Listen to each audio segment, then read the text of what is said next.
So next is hot topics in colorectal surgery. It's V8. First one is malignant polyp. The incidence is 2% and likely to increase due to screening. The size is the most important factor when determining the risk of the malignant transformation within polyp. There are two classifications, Haggett classification and Kikuchi classification. And Haggett classification is for pedunculated polyps which are raised, and Kikuchi is for sessile malignant polyps. In practice, the classification is difficult to apply as many pedunculated polyps have short stalks that are destroyed during the mechanical threading and diathermy. Haggett classification is level 1. It's carcinoma in situ or intramucosal carcinoma, not invasive.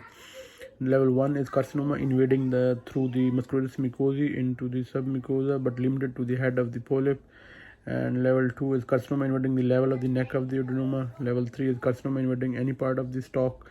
And level 4 is carcinoma invading into the submucosa of the bowel wall below the stalk of the polyp but above the muscularis propria.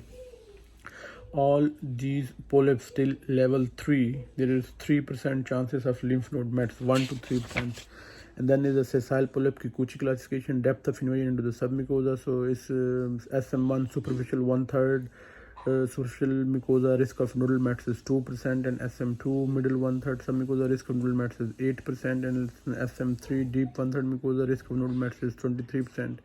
Polyps are treated by endoscopy, loop snare or submucosal dissection, or TEMS for rectal polyp. The resection margin should be more than 2 millimeters.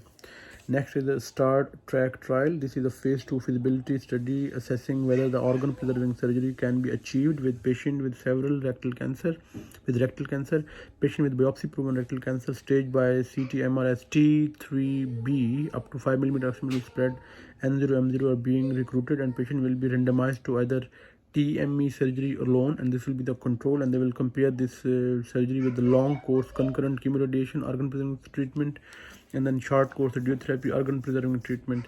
In the organ preserving groups, watch and weight will be considered in case of complete clinical regression, or the use of local oxygen in the case of an incomplete clinical regression.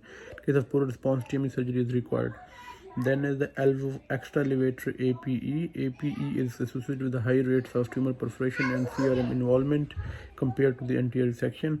So cylindrical extra elevator dissection, extra elevator APE has been suggested to avoid the coning down, buzzword, coning down, or surgical wasting as dissection approaches the anal canal from above and below.